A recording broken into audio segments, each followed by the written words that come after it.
Okay, maybe this will work. I've had a number of requests over the last few months, and one just today, on hearing a little bit more about my background, a little more about me, so maybe my viewers can judge my perspective a little bit better. And that's super fair.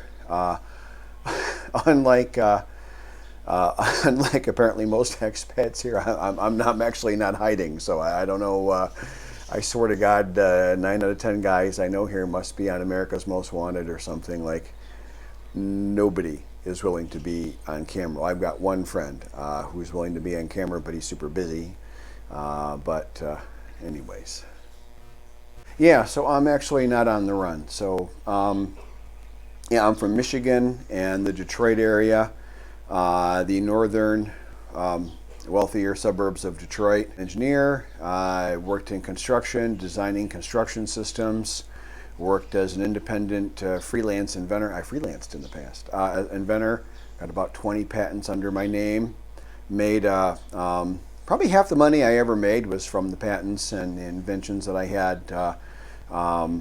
That's a rough game. That's a real rough game. You hear the musicians talk about being screwed by the record companies all the time. It's the exact same thing for an independent inventor. Every big company wants to lock up what you have for nothing, and then they find various and really inventive ways they're more inventive than we are to screw us out of our money.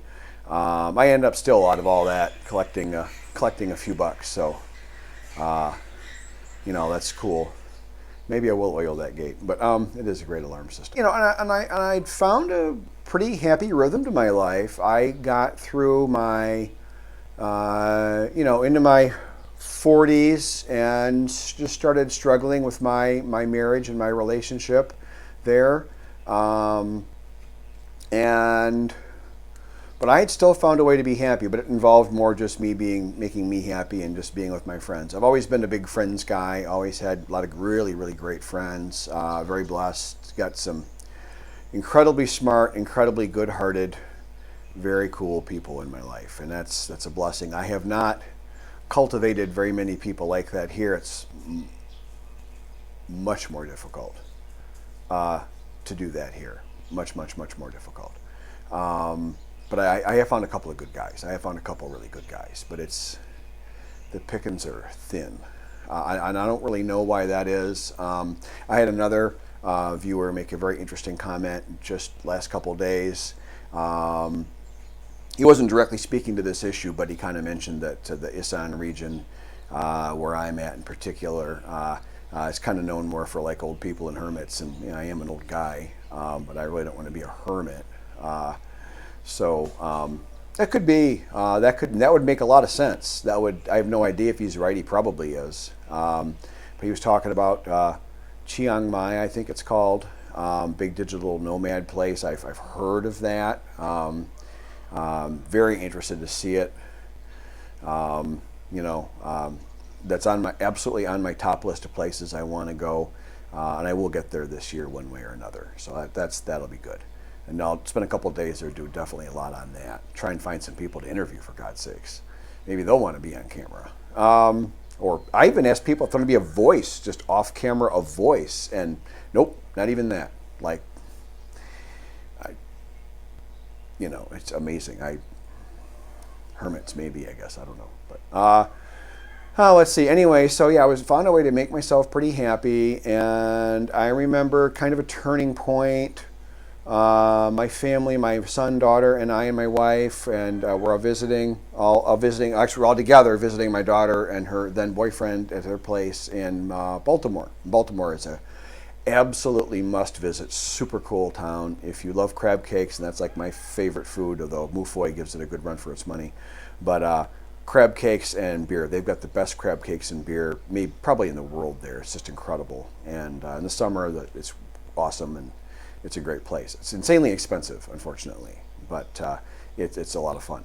Anyways, we were there and had an incident where our daughter was dog sitting a friend's dog, and the dog got away, and there was some drama. We had to kind of logistically coordinate through our cell phones and get the little grid search, and we were tracking down the dog that ran off and couple of really nice, look, JID type guys, young, healthy guys, athletic guys on rollerblades went flying after the dog, and one of them actually ran the dog down and got it, which was awesome.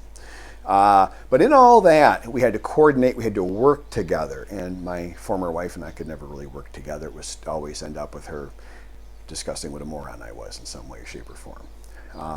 And so that happened again. And it was just having like a good day. We had successfully coordinated. We split up. She was with her son. I was with her daughter, trying to run after our daughter, which I couldn't with my back. I mean, I probably took 2 years off my life because I ground my spine intentionally to keep up with my daughter who was running through traffic. And so I made the decision that that was worth more than my spine. So I just, I really, really hurt myself, unfortunately, that day. But that's the way it is. That's what you do. But in all that, we got the dog. Everything was great. And then as soon as my wife and I were alone, she just started with the jabs. And I'm like, and that really kind of dawned on me at that point that I'll never crawl out from under this. I'll just be the idiot the rest of my entire life.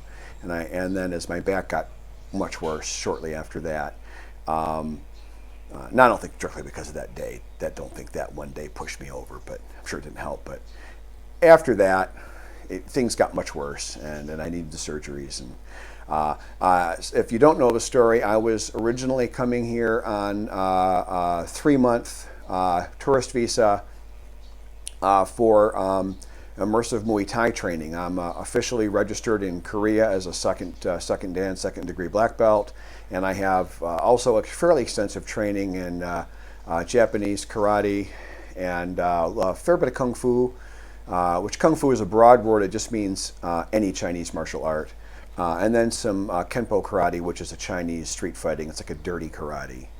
You'd never use that in a tournament. You'd be thrown out of there, but it's really effective on the street. That's probably the best stuff that I know, if you want to get that way. And I've done a little bit of judo, or jujitsu, excuse me, a little bit of Brazilian jiu-jitsu, just a little bit, but a little bit goes a long way with that stuff. The initial learning curve is much shallower, and you get a lot more quickly with that because it's more technique driven, where the other stuff is all athleticism. You have to be able to kick this high, put such percentage of your weight into this direction. There's a skill that takes months or years, in some cases years, to hone.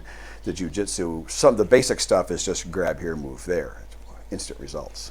Anyway, maybe if you're starting as a black belt, it's easier, probably, I guess. But anyway, so I was coming here to do that, and then my back gave out, and then sort of that put a clock on my potentially the more mobile, whatever remaining mobility I'm going to have, which isn't a whole lot, but I'm happy. I'm not to make this the pity channel. I'm a happy guy. And you get where this is going. That with the kind of a clock on me, I'm not very happy. Do I want to spend my life like this? And then it was like, no, I don't.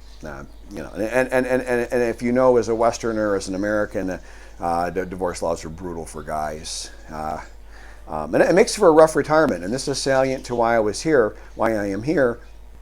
My back gave out about almost exactly 7 or 8 years before my planned scheduled retirement. And so none of my pensions were mature. I get 2, and neither one was mature or ready to, kind of bear any weight, as we say in the structures world. It was not ready. And then I'm going to get cut in half on top of that. So I was then looking at a retirement. If I did the simple arithmetic today, and pretty close, I am living on about 20% of what I had planned on having. Okay? And coincidentally enough, though, and it's kind of funny, you're about 5 times wealthier here in rural Colat than you are back in the States. So I'm about where I was, with prettier ladies and better food, and better weather. So I don't know, did I get hurt? You could argue one way or the other, I suppose. But, so you get the idea. And that's one reason I'm here. I mean, I basically had the Muay Thai trip all booked. Okay, so we'll end part 1 of God knows how many parts this is going to be right here. Thank you, everyone. No, thank you for supporting my YouTube channel. Thank you very much.